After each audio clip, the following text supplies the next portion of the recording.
कक्षा 8वीं में हमने पहला पाठ पूरा कर लिया है। उसके प्रश्न उत्तर, हिंदी अनुवाद और शब्दार्थ सारा काम आप अपनी कॉपी में करेंगे। आज हम दूसरा पाठ देखेंगे। बिलस्य वाणी न कदापि निःश्रोता हमारा दूसरा पाठ है। प्रस्तुत पाठ संस्कृत के प्रसिद्ध कथा ग्रंथ पंचतंत्रम के तृतीय तंत्र काकुलोकीयम से संकलित है। पंचतंत्र के मूल लेखक विष्णु शर्मा है। इनमें 5 खंड हैं जिन्हें तंत्र कहा गया है। इनमें गद्य पद्य रूप में कथाएं दी गई हैं, जिनके पात्र मुख्यतः पशु पक्षी हैं।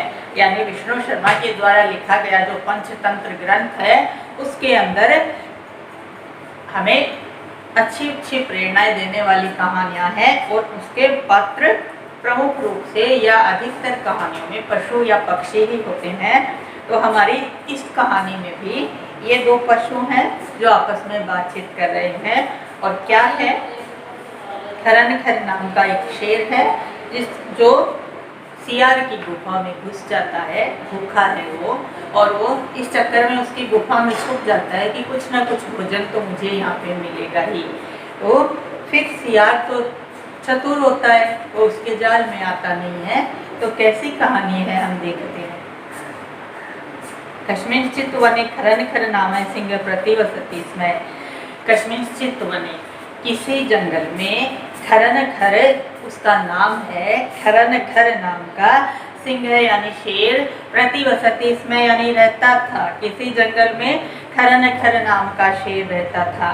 से कदाचित् इतः ततः परिभ्रमन् क्षुधार्तः न किंचिदपि आहारं प्राप्तवान्। किसी समय वह क्षुधार्थ यानी भूख से व्याकुल था, उसे बहुत तेज भूख लगी थी। इतः ततः परिभ्रमण इधर उधर घूम रहा था, लेकिन किंचित अभी आहारम न प्राप्तवान, लेकिन उसे कुछ भी भोजन आहार नहीं मिला। किसी समय वह भूख से व्याकुल इधर उधर घूम रहा था, लेकिन उसे कोई भी भोजन या आहार नहीं प्राप्त हुआ। ततः सूर्यास्त समय एकाम महतीम गुहाम दृष्ट्वा से अचिंतयते। उसके बाद क्या हुआ, सूर्यास्त समय यानी जब सूर्यास्त होने वाला था, शाम होने वाली थी, शाम के समय एकाम महतीम गुहा, एक बहुत बड़ी गुफा को दृष्ट्वा, गुहा यानी गुफा, दृष्ट्वा यानी उसको देखकर, सह अचिंतयत वह सोचने लगा।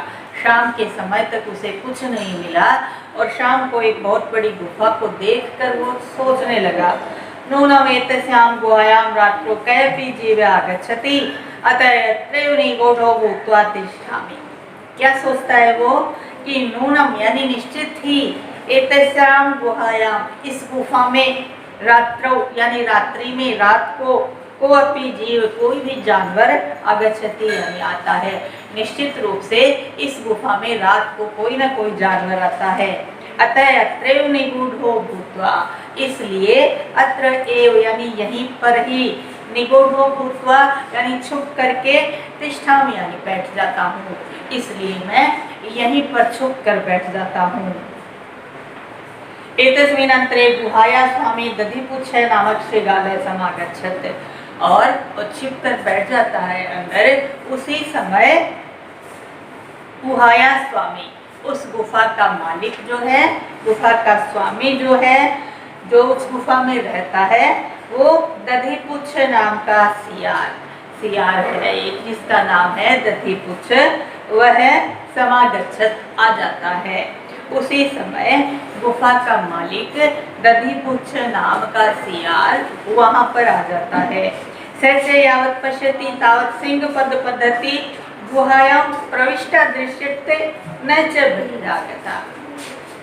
और क्या देखता है वो, तावत् सिंह पद्धति, सिंह यानी शेर, पद यानी उसके पैर, पद्धति यानी उसके निशान, शेर के पैर के निशान, गुहायाम यानी गुफा में, प्रविष्टा दृश्यते प्रवेश करते हुए तो दिखाई दे रहे हैं, अंदर जाते हुए तो दिखाई दे रहे हैं। न च बहिरागता, लेकिन वापस बाहर आते हुए दिखाई नहीं दे रहे। शेर के पांव के जो निशान हैं, वो गुफा के अंदर जाते हुए तो दिखाई दिए हैं, लेकिन वापस बाहर आते हुए नहीं दिखाई दिए। श्रृगालय अचिंतयत्, ऐसा देख करके, और वो सियार है वो सोचने लगा, अहो विनष्टो अस्मि नूनम अस्मिन् बिले सिंह अस्ति इति तर्कयामि। अरे मैं तो विनष्टो अस्मि, यानी बर्बाद हो गया, अपनी गुफा के अंदर शेर घुस गया, तो सोचता है अरे मैं तो बर्बाद हो गया, नूनम अस्मिन् बिले, निश्चित ही इस गुफा में सिंह अस्ति, शेर है, ततः किम करवाणी, तो अब मैं क्या करूं। एवं विचिन्त्य दूरस्थ रवम कर्तुम आरब्धम, और ऐसा विचार कर कि इस गुफा में तो शेर है, अब मैं क्या करूं, ऐसा सोचकर वह दूरस्थम यानी दूर खड़ा होकर ही रवम कर्तुम आरब्धम यानी चिल्लाने लग जाता है, जोर जोर से आवाज करने लग जाता है। रवम यानी जोर जोर से चिल्लाना, जोर जोर से चिल्लाता है। भोविलय किम न स्मरसि यत् मया त्वया स्वः समय कृतो अस्ति यत् यदा अहम बाह्यतः प्रत्यागमिष्यामि तदा त्वं माम आकारयिष्यसि।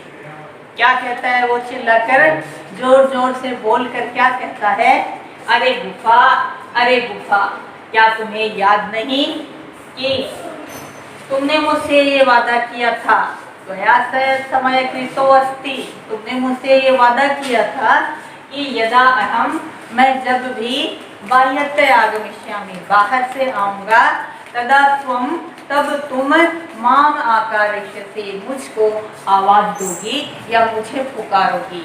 क्या तुम्हें याद नहीं है कि तुमने मुझसे वादा किया था कि मैं जब भी बाहर से आऊंगा तो तुम मुझे मेरा नाम लेकर पुकारोगी।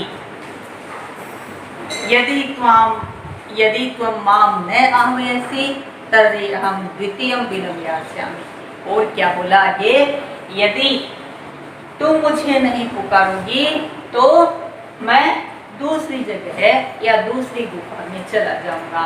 वो कहता है गुफा से कि तुमने मुझसे वादा किया था जब भी मैं बाहर से आऊंगा तब तुम मुझे आवाज दे के पुकारोगी, और आज यदि तुम नहीं पुकारोगी तो मैं किसी दूसरी गुफा में